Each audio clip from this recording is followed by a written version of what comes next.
It's entirely too often that I find partners that are having serious disputes.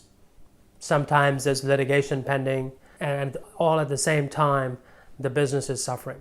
And I'm here to tell you the best time, and I could tell you some horror stories, by the way, but the best time to do a buy-sell agreement is when things are absolutely wonderful.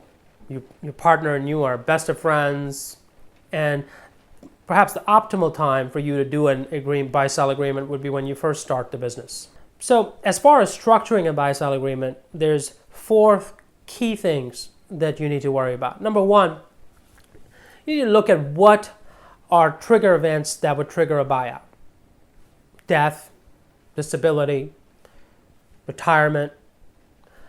So the death and the disability are easier to handle, even though they're catastrophic. And death and disability can be taken care of with insurance. But retirement is another matter altogether. Your partner's intent to pay is entirely different than your partner's ability to pay at the time of the buyout.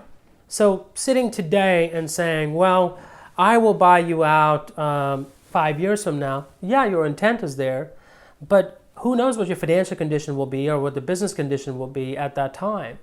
So I typically advise my clients get some insurance for the catastrophe items like death and disability and stuff, and use that to fund the buyout. But in the case of retirement, consider setting up a sinking fund. A sinking fund can be very helpful to fund a partner buyout. Number 2, what are non-optimal events? A lot of buy-sells talk about death and disability. But what happens if your partner gets fired, or they want to take their stock and want to sell it to a third party? How will that be handled? What will be the rules? What will be their share value? Which leads to number 3, how will, under normal circumstances, shares be valued? What will be the valuation methodology? Who would value these shares? So there's no conflict of interest. You want to make sure it's a neutral party. And number 4, what will be the payment terms? How much cash will be up front? How much will be on an installment basis? What will be the tax consequences, etc.? What happens that if the company has gone out and secured bank debt to buy you out, and all of a sudden the company is not doing well?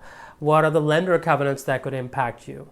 Again, this is where I recommend setting up a sinking fund, because it can regulate payment.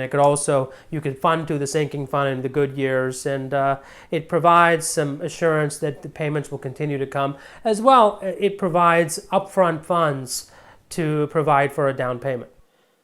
Rare Brain Capital helps companies improve performance and sell for maximum value.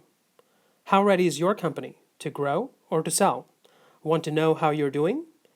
Get your free score plus customized report in just a few minutes at no cost or obligation. Visit rarebrain.com/score.